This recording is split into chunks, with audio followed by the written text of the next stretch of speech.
The sweat dripped down my forehead as I pushed through the last rep, my muscles screaming in protest. Jake's hands hovered just inches from my chest, his voice steady and encouraging. "Come on, Alex, you've got this, one more."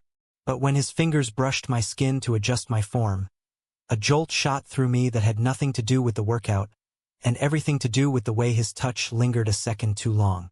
I never thought hiring a personal trainer would upend my carefully constructed life. At 28, I was the epitome of the corporate grind in downtown Chicago, suit and tie by day, gym rat by night, all to maintain the facade of the straight-laced guy everyone expected me to be. My family back in the suburbs didn't know about the secret apps on my phone or the late-night doubts that kept me awake, questioning if I'd ever find the courage to live authentically.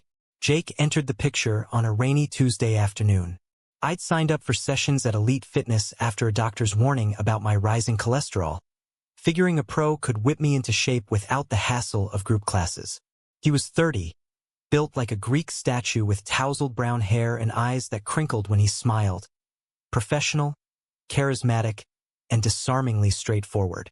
Or so I thought. Our first session was straightforward. Assessments, goal setting, the usual. "What's your why, Alex?" he asked, clipboard in hand. I mumbled something about health and stress relief, avoiding his gaze. But as weeks passed, the sessions evolved. Jake wasn't just a trainer, he was a listener. Between sets, we'd talk about my high-pressure job at the marketing firm, the endless client dinners that left me feeling empty, and even my strained relationship with my conservative parents who still hinted at grandkids every holiday. He shared bits of his life too. Growing up in a small Midwest town, breaking free to chase fitness dreams in the city, and the ex-girlfriend who'd left him questioning what he really wanted. "Life's too short for pretending," he'd say, and I'd nod, feeling a pang of envy at his ease. The intimacy crept in subtly. It started with those form corrections, his hand on my lower back during squats, fingers pressing into my shoulders for stretches. Professional, right? But then came the post-workout high-fives that turned into lingering grips, the way he'd wipe sweat from my brow with his towel when I forgot mine. One evening, after a grueling leg day, he suggested grabbing smoothies at the gym cafe. "Off the clock," he clarified with a wink. We sat there for hours, conversation flowing like we'd known each other forever. He laughed at my terrible jokes, and I found myself opening up about things I'd buried deep. The high school crushes I'd ignored, the fear of judgment in a world that still whispered about those people. Jake didn't flinch. Instead, he shared a story about a college buddy who'd come out, and how it made him reflect on his own attractions. Sexuality's a spectrum, man. No one's fully one thing. Doubt nagged at me. Was I reading too much into it? My best friend, Sarah, the only person who knew my secret, warned me when I confided. Trainers flirt to keep clients coming back. Don't get hurt. But the sessions intensified, both physically and emotionally. Jake pushed me harder, celebrating my progress with proud slaps on the back that felt electric. One day, during a cool-down stretch, his hand slid down my arm, and our eyes locked. "You're doing amazing, Alex. Not just in here." My heart raced. That night, I lay in bed replaying the moment, wondering if this was the spark I'd been waiting for, or a recipe for disaster. As the Chicago winter set in, our dynamic shifted further. Jake invited me to a fitness expo downtown, framing it as networking for your health goals. We wandered the booths, sampling protein bars and chatting with vendors. Away from the gym, he was even more relaxed, arm casually around my shoulder as we navigated the crowd. "This feels good," he said over coffee afterward. "Hanging out like friends." Friends? The word stung, but I played it cool. Back home, my mind swirled with questions. What if he was straight? What if this was all in my head? The societal weight pressed down, my parents' church friends who railed against alternative lifestyles, the office banter that turned homophobic when politics came up. Coming out meant risking it all. Family ties, career stability, the quiet life I'd built. Yet I couldn't stop. Our sessions became the highlight of my week. Jake started texting outside hours, motivational quotes, recipe ideas, even a thinking of you after I mentioned a tough day. One message stood out. Missed our vibe today. See you Thursday. The intimacy escalated during a partner stretch where he had me lying on the mat, his body weight gently pressing to deepen the pose. His breath on my neck sent shivers down my spine. Relax into it, he murmured. I did, but my mind was anything but relaxed. The first real conflict hit when my sister, Emily, visited from out of town. She noticed my glow, teasing about a new girl. I dodged, but she pressed. Whoever it is, bring them to Thanksgiving. Panic set in. How could I explain Jake? That night, I confronted him after our session. What's this between us? Am I imagining things? He paused, towel around his neck. You're not, but it's complicated. I'm your trainer. There's ethics involved. His admission hung in the air, a mix of relief and fear. We agreed to keep it professional, but the damage was done. The touches felt charged now, every glance loaded. Society's shadows loomed larger. News headlines screamed about anti-LGBTQ legislation in nearby states, reminding me of the risks. At work, a colleague's offhand joke about gym bros turning gay made me flinch. Was this worth it? Jake sensed my withdrawal, pulling me aside one day. Talk to me, Alex. I spilled it all, the fear, the doubt. He listened, then said, I've been there, questioned myself after my breakup. Meeting you has clarified things. His hand found mine briefly, a silent promise.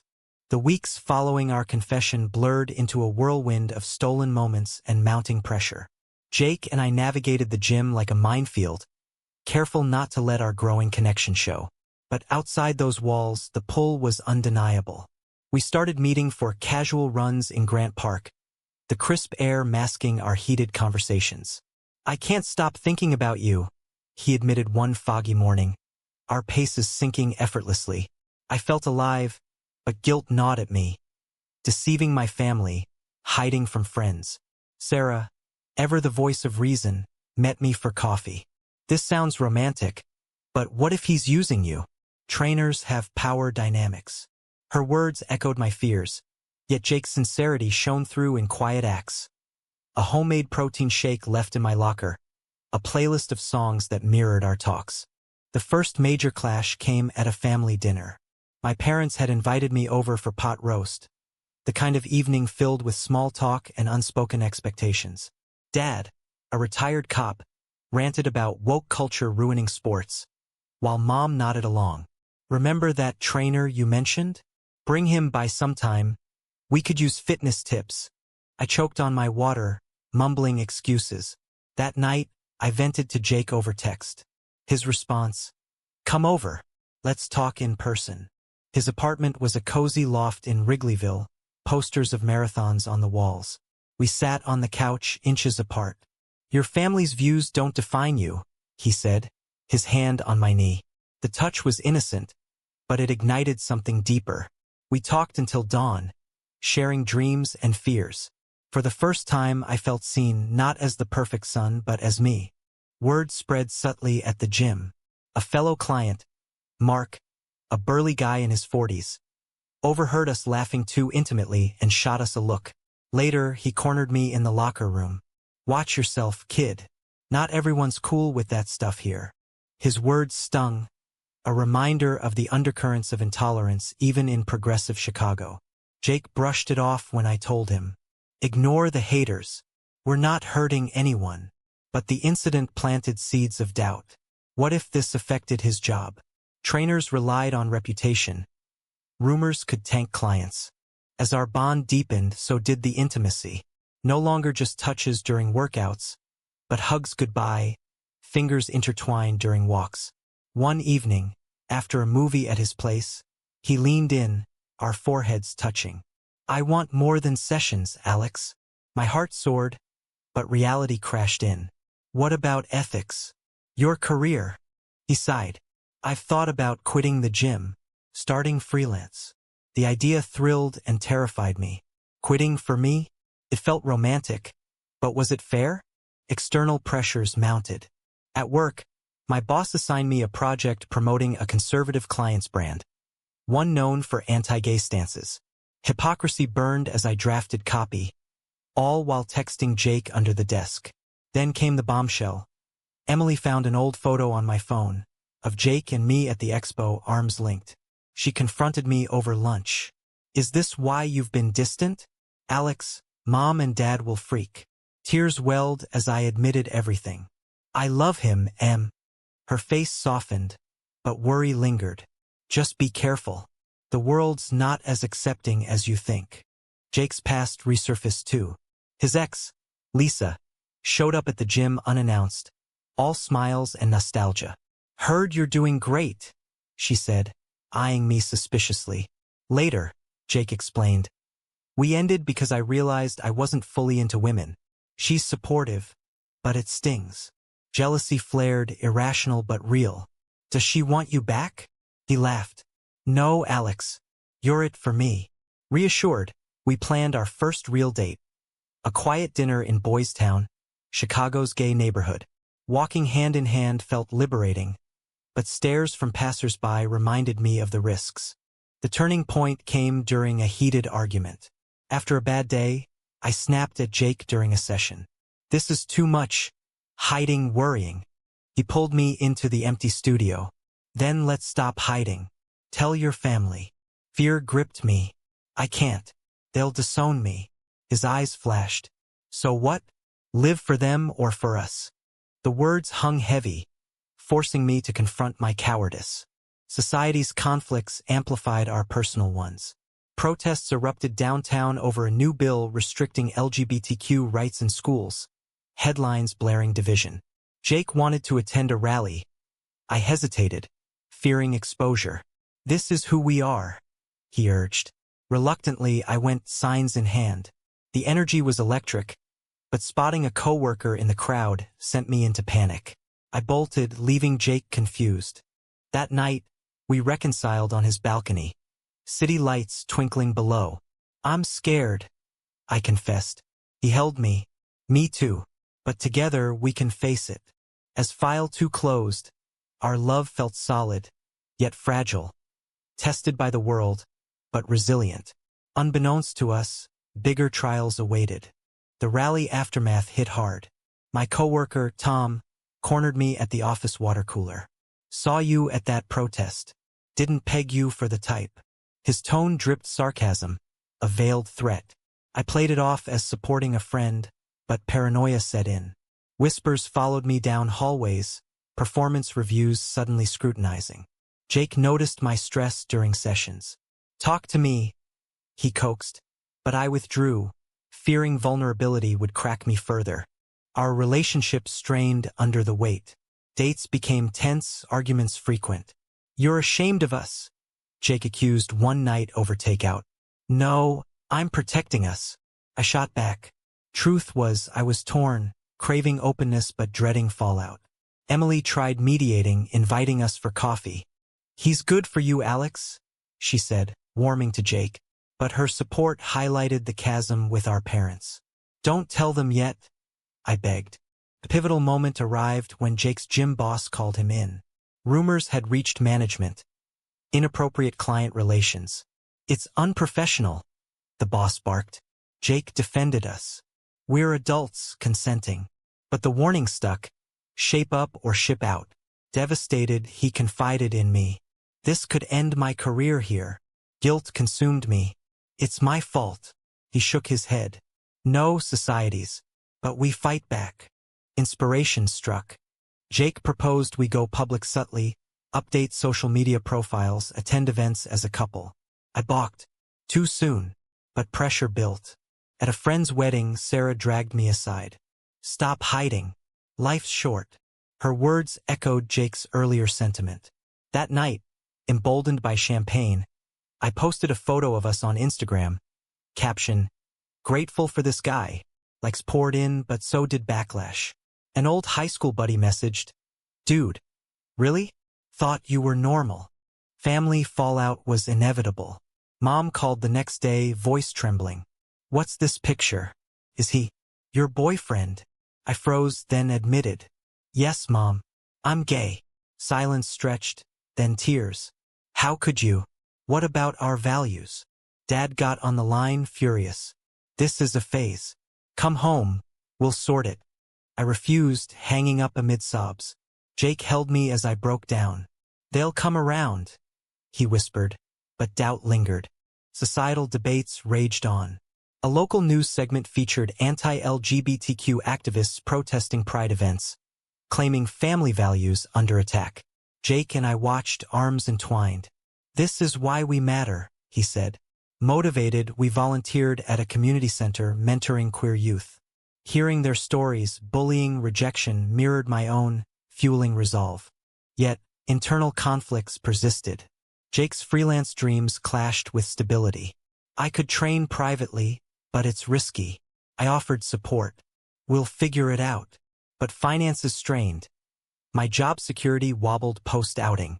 Tom spread rumors. Clients hesitated. One day, my boss pulled me in. Personal life affecting work? Shape up. Humiliated, I vented to Jake. Everything's crumbling. He proposed a bold move in together, pool resources. A fresh start.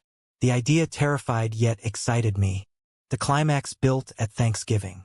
Despite the rift, Emily convinced me to attend. Jake came along, hand in mine. Tension thickened the air. Dad barely spoke. Mom fussed awkwardly. Over turkey, it erupted. This isn't right, Dad declared. Bible says. Jake interjected calmly. Love is love, sir. Alex deserves happiness. Arguments flew, tradition versus progress, faith versus identity. Emily defended us. He's your son. Hurtful words exchanged. We left early, hearts heavy. In the car, silence reigned. Was it worth it? I asked. Jake squeezed my hand. Yes, authenticity always is. Back home, we reflected. The outing sparked growth. Friends rallied. Work stabilized as allies emerged. But scars remained. Jake's job hung by a thread. Family ties frayed. As conflicts peaked, a new threat loomed. Lisa resurfaced, offering Jake a business partnership. Straight, safe, no drama. Think about it, she urged. Jealousy surged, but Jake declined. I'm committed to us. Relief washed over me, strengthening our bond. Post-Thanksgiving, the dust settled uneasily. My parents sent sporadic texts. Mom's laced with worry, Dad's absent. Emily bridged the gap, sharing updates. Give them time, she advised. Jake and I focused inward, rebuilding. We moved into a modest apartment in Lakeview, boxes mingling our lives. Our space, he beamed, kissing my forehead. Domesticity brought joy. Cooking together, lazy Sundays. But intimacy's shadow lingered. The touches that started it all now symbols of our journey. Work challenges persisted. My firm lost the conservative client, ironically boosting my morale. Good riddance, Sarah cheered. Jake quit the gym, launching freelance sessions. Clients followed, drawn to his passion. You're my inspiration, he told me during a home workout. Pride swelled, but societal undercurrents bubbled. A neighbor's sideways glances, a barista's hesitation, microaggressions chipped away. A major dispute arose when Jake suggested marriage. Someday, he mused over wine, panicked. With everything? Family, laws. Debates over same-sex marriage bans in other states fueled tension. We're in Illinois, it's legal, he argued. But symbolically, the conversation exposed divides. Jake's optimism versus my caution. External drama intensified. A viral story hit. A trainer sued for client harassment, echoing our start. Jake worried. What if someone accuses us? I reassured. Ours is real. But doubt crept. At a pride parade, we marched proudly, flags waving. Empowerment surged, but counter-protesters hurled slurs. Go home, freaks, one yelled. Jake shielded me, fury in his eyes. Later, we processed. Hate's loud, but love wins, he said. Family reconciliation flickered. Mom called, voice soft. I miss you. Can we talk? We met at a neutral cafe. Tears flowed as she admitted fears. I don't understand, but I love you. Dad lurked in the background, silent. Progress, albeit slow. Jake's business boomed, but envy from old colleagues sparked sabotage. Anonymous reviews claimed unprofessional conduct. Devastated, he traced it to Mark, the gym client. Confrontation ensued. Jealous much? Mark sneered. You two are a joke. Fists nearly flew, but Jake walked away. Not worth it. Our bond tested further. A health scare. My cholesterol spiked again, reminded us of origins. Jake nursed me, touches tender. We'll beat this together. Gratitude deepened love. As highs mounted, a betrayal struck. Lisa? Spurned. Leaked old texts to Jake's clients, twisting them as proof of impropriety. Bookings dropped. Why? Jake cried. I held him. We'll fight. We lawyered up, proving consent. Support poured from community, fundraisers, testimonials. The ordeal united us, but exhaustion set in. Is this life? I questioned. Jake nodded. Ours, yes. With the lawsuit dismissed, life steadied. Jake's business rebounded stronger. Niche in LGBTQ-friendly training. Our story inspires, clients said. I advanced at work, spearheading diversity initiatives. Pride swelled as we hosted dinners, friends toasting our grit. Family mended gradually. Dad attended a barbecue, awkward but present. You're happy? He asked Jake. Very. A nod sufficed, acceptance budding. Societal shifts mirrored ours. Elections brought progress. Bills defeated. We volunteered more, advocating change.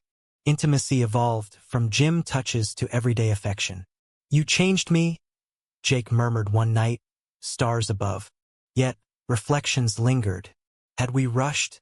Risks taken, lives altered. As our tale closes, one question remains. Was crossing professional boundaries ever justifiable? Even for true love?